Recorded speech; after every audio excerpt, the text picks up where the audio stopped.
नमस्कार दोस्तों, कैसे हैं आप सभी। आशा करता हूं आप सभी स्वस्थ होंगे, मस्त होंगे और आपकी स्टडी भी अच्छी चल रही होगी। दोस्तों, आज की इस क्लास में हम अक्टूबर महीने का उत्तराखंड करंट अफेयर्स पढ़ने जा रहे हैं, जिसमें सभी क्वेश्चंस इंपॉर्टेंट और सिलेक्टेड हैं। तो फ्रेंड्स, आप सभी से रिक्वेस्ट है कि प्लीज़ आप इस क्लास को लास्ट तक जरूर देखिएगा और कमेंट करके बताइएगा कि यह क्लास आपको कैसी लगी। आई होप ये क्लास दोस्तों आपको जरूर पसंद आएगी। तो चलिए शुरू कर लेते हैं आज की अपनी इस क्लास को, जिसका पहला क्वेश्चन है, बताना है देहरादून साहित्य महोत्सव 2025 के 7वें संस्करण का विषय क्या है। देखिए, देहरादून साहित्य महोत्सव 2025 के 7वें संस्करण का विषय है वासुदेव कुटुंबकम, एकता की आवाजें। सही आंसर है ऑप्शन डी। ठीक है, याद रखिएगा फ्रेंड्स। इसका आयोजन 14 से 16 नवंबर 2025 तक दून इंटरनेशनल स्कूल देहरादून में किया जाएगा। इसका उद्देश्य है कि संवाद, साहित्य, कला और सांस्कृतिक जुड़ाव का उत्सव मनाना। ठीक है, तो याद रखिएगा, महत्वपूर्ण है। आगे बढ़ेंगे, बताइएगा कि भारतीय राष्ट्रीय विज्ञान अकेडमी का विशिष्ट फेलो किस पर्यावरणविद को चुना गया। तो ये जो चुना गया है, ये चुना गया दोस्तों आपका डॉक्टर अनिल प्रकाश जोशी को। सही आंसर रहेगा ऑप्शन डी। ठीक है, तो महत्वपूर्ण प्रश्न है, याद रखिएगा। डॉक्टर अनिल प्रकाश जोशी की बात करेंगे तो इनके द्वारा हैस्को की स्थापना की गई थी 1979 में, और ये दोस्तों देहरादून में स्थित है। ठीक है, और हैस्को को जो रजिस्टर्ड किया गया तो ये आपका 1983 में किया गया था। याद रखिएगा, इन्हें दोस्तों माउंटेन मैन के नाम से भी जाना जाता है। ठीक है, और अशोका फेलो के चाम से भी इन्हें जाना जाता है। भारत सरकार के द्वारा इन्हें पद्मश्री और पद्म भूषण से भी सम्मानित किया जा चुका है। ठीक है, आगे बढ़ते हैं, बताइएगा कि केंद्रीय नीति आयोग द्वारा राष्ट्रीय स्तर पर जारी आकांक्षी ब्लॉक विकास खंड की डेल्टा रैंकिंग 2025-26 की पहली क्वार्टर रैंकिंग के अनुसार उत्तराखंड के किस ब्लॉक को प्रथम स्थान मिला है। तो ये मिला है दोस्तों आपका गदरपुर को। सही आंसर हो जाएगा ऑप्शन ए। ठीक है, तो गदरपुर जो आपकी ब्लॉक है, इसे ये पहला स्थान मिला है। ठीक है, तो आधार क्या है इस रिपोर्ट का। तो दोस्तों स्वास्थ्य, पोषण, शिक्षा, कृषि, ठीक है, बुनियादी ढांचे, कौशल विकास और वित्तीय समावेशन। ठीक है, तो ये आपके आधार थे। पहला स्थान गदरपुर ब्लॉक का है। ठीक है, मतलब ये जो है उत्तराखंड की बात है ना, तो उत्तराखंड में पहला स्थान मिला है गदरपुर ब्लॉक को। ठीक है, और पूरे भारत में कौन सा स्थान मिला, तो 99वां स्थान मिला है। ठीक है, दूसरा स्थान जो है तो ये आपका बहादुराबाद का है, जो कि हरिद्वार में है। ठीक है, और इसकी पूरे देश में जो रैंक है 137वीं रैंक है। तीसरा स्थान है दोस्तों सियालदेव ब्लॉक का, जो कि आपकी अल्मोड़ा की ब्लॉक है, और इसे 165वीं रैंक मिली है पूरे देश में। ठीक है, तो याद रखिएगा। आगे बढ़ते हैं, बताना है कि अक्टूबर 2025 में यूरोपीय निवेश बैंक ने उत्तराखंड में जल आपूर्ति और सीवरेज प्रणालियों के सुधार हेतु कितनी राशि के निवेश को मंजूरी दी है।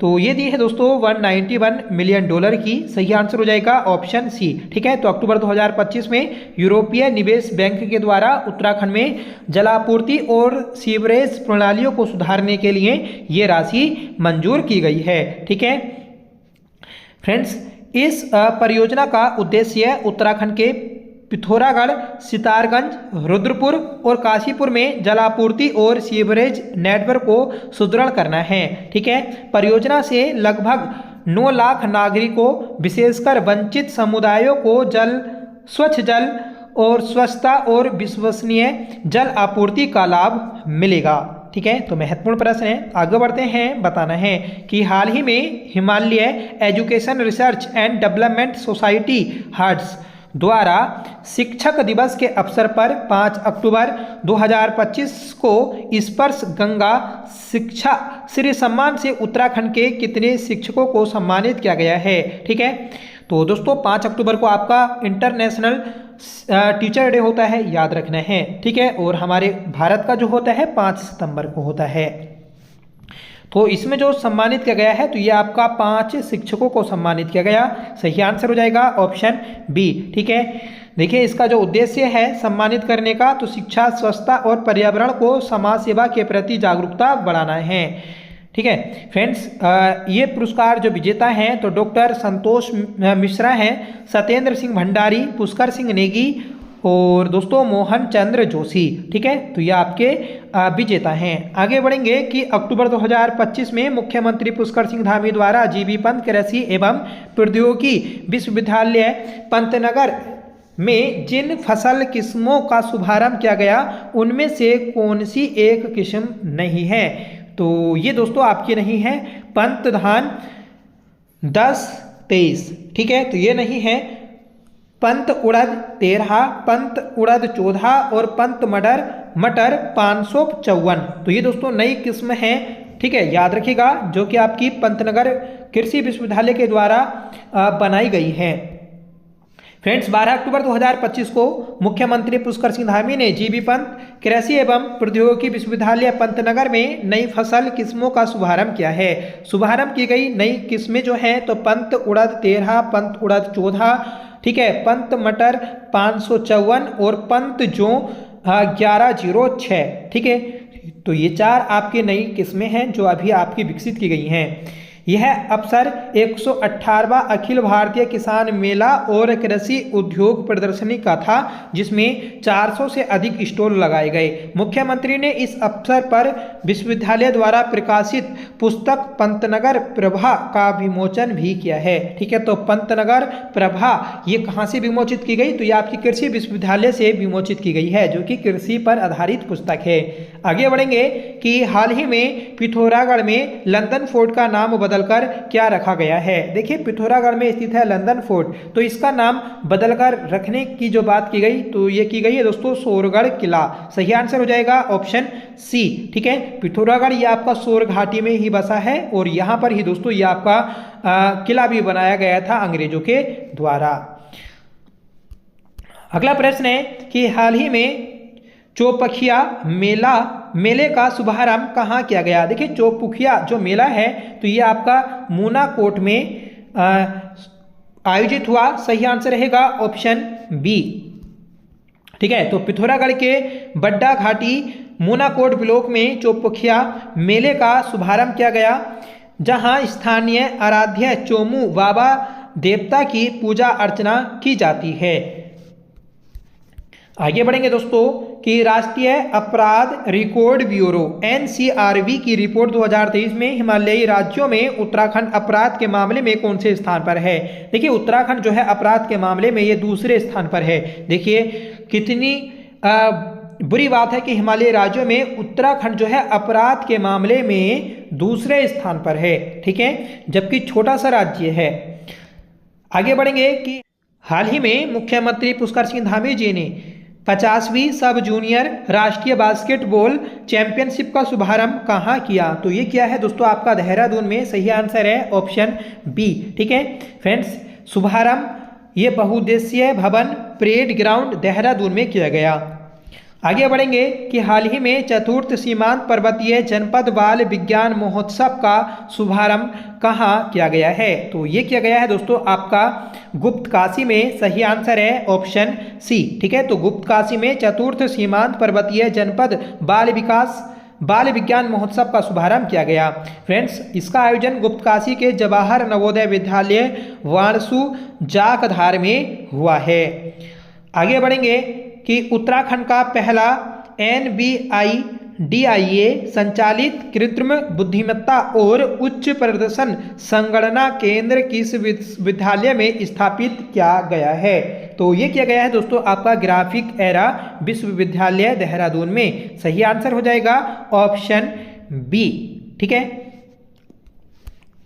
देखिए इसका जो उद्घाटन हुआ तो ये 17 सितंबर 2025 को हुआ था। आगे बढ़ेंगे कि कुमाऊं क्षेत्र की पहली साइबर फोरेंसिक लैब किस स्थान पर स्थापित की जा रही है? देखिए, पहली साइबर फोरेंसिक लैब ये कुमाऊं की है, कुमाऊं क्षेत्र की, तो ये रुद्रपुर में विकसित की जा रही है। सही आंसर रहेगा ऑप्शन बी। ठीक है, रुद्रपुर से पहले दोस्तों ये देहरादून में भी स्थापित की गई थी, जो कि राज्य की पहली लैब थी। ठीक है, और गढ़वाल क्षेत्र की भी पहली, कुमाऊं क्षेत्र की ये रुद्रपुर में स्थापित हो रही है। यह लैब फोरेंसिक साइंस लेबोरेटरी के अंतर्गत कार्य करेगी। राज्य में इससे पहले केवल देहरादून में साइबर फोरेंसिक लैब बनाई गई। इस नई लैब का उद्देश्य है ऑनलाइन धोखाधड़ी, डेटा चोरी और डिजिटल अपराधों की जांच को तेज और वैज्ञानिक बनाना है। ठीक है,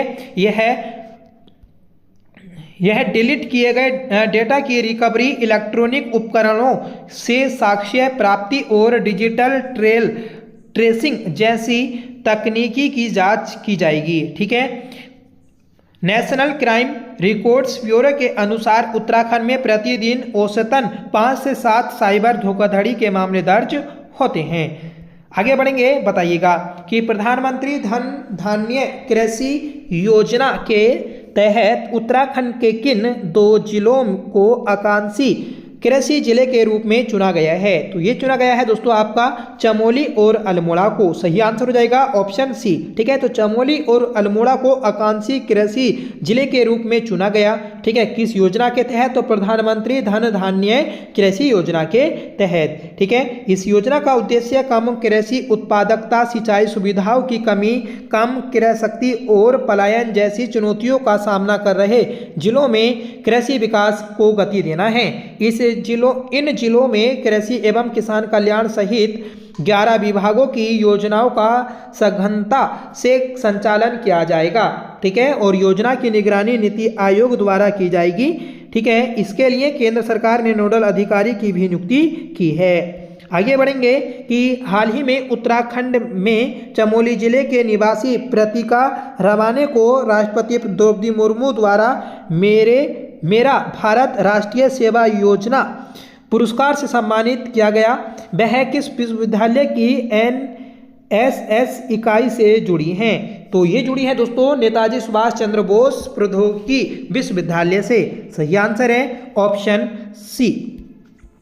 आगे बढ़ेंगे कि भारतीय सेना ने ऑपरेशन सद्भावना के तहत उत्तराखंड के किस सीमांत गांव में टेंट आधारित होम स्टे परियोजना शुरू की है? तो दोस्तों ये जो आपकी ऑपरेशन सद्भावना के तहत परियोजना शुरू की गई, तो ये गबरियांग गांव में शुरू की गई है। सही आंसर हो जाएगा ऑप्शन बी। ठीक है, तो भारतीय सेना ने ऑपरेशन सद्भावना के तहत पिथौरागढ़ जिले के गबरियांग गांव में टेंट आधारित होम स्टे परियोजना का शुभारंभ किया है। इस पहल का उद्देश्य सीमावर्ती क्षेत्र में पर्यटन को बढ़ावा देना और स्थानीय निवासियों विशेषकर महिलाओं के लिए आजीविका के अवसर पैदा करना है। यह परियोजना केंद्र सरकार के वाइब्रेंट विलेज प्रोग्राम के साथ जुड़ी हुई है। शिवनगरी, गबरियांग गांव आदि कैलाश यात्रा के मार्ग पर स्थित है और गुंजी का प्रवेश द्वार भी कहा जाता है। ठीक है, तो ये आपका जो गबरियांग गांव है, तो ये जो है दोस्तों आपका गुंजी के प्रवेश द्वार के नाम से भी जाना जाता है। आगे बढ़ेंगे कि उत्तराखंड के मुख्यमंत्री पुष्कर सिंह धामी द्वारा हाल ही में घोषित 9 सूत्रीय नीति का मुख्य उद्देश्य क्या है? तो ये है दोस्तों अर्थव्यवस्था और पारिस्थितिकी के बीच संतुलन स्थापित करना। ठीक है, तो जो मुख्यमंत्री पुष्कर सिंह धामी के द्वारा घोषित 9 सूत्रीय नीति है, तो इसका उद्देश्य ये है आपका अर्थव्यवस्था और पारिस्थितिकी तंत्र के बीच संतुलन स्थापित करना। ठीक है फ्रेंड्स, इस नीति का मुख्य उद्देश्य अर्थव्यवस्था और पारिस्थितिकी तंत्र के बीच संतुलन बनाना है। यह घोषणा दून विश्वविद्यालय देहरादून में आयोजित Indian association of social science institutions के 24वें अंतर्राष्ट्रीय सम्मेलन के उद्घाटन के दौरान की गई। ठीक है, इस नीति का जो लक्ष्य है, तो ये दोस्तों 2030 तक संयुक्त राष्ट्र के सतत विकास लक्ष्यों को प्राप्त करना है।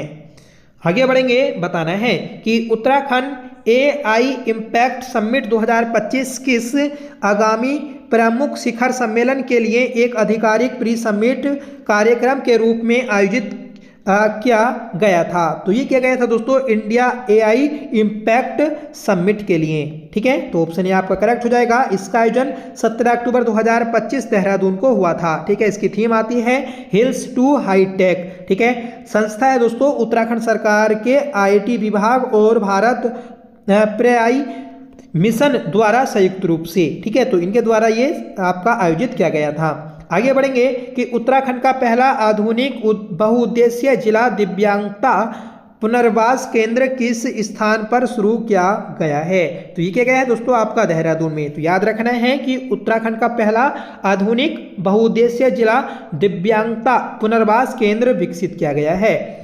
ठीक है फ्रेंड्स, उत्तराखंड का पहला ये जो आपका बहुउद्देशीय पुनर्वास केंद्र जो है ये देहरादून के गांधी शताब्दी अस्पताल में शुरू किया गया है। ठीक है, जिसका उद्देश्य है कि दिव्यांगजनों को एक साथ एक स्थान पर ही व्यापक सेवाएं प्रदान करना। आगे बढ़ेंगे कि प्रसिद्ध पर्वतारोही डॉक्टर हर्षवंती बिष्ट को वर्ष 2025 का केदार सिंह रावत पर्यावरण पुरस्कार किस विशिष्ट योगदान के लिए प्रदान किया गया है?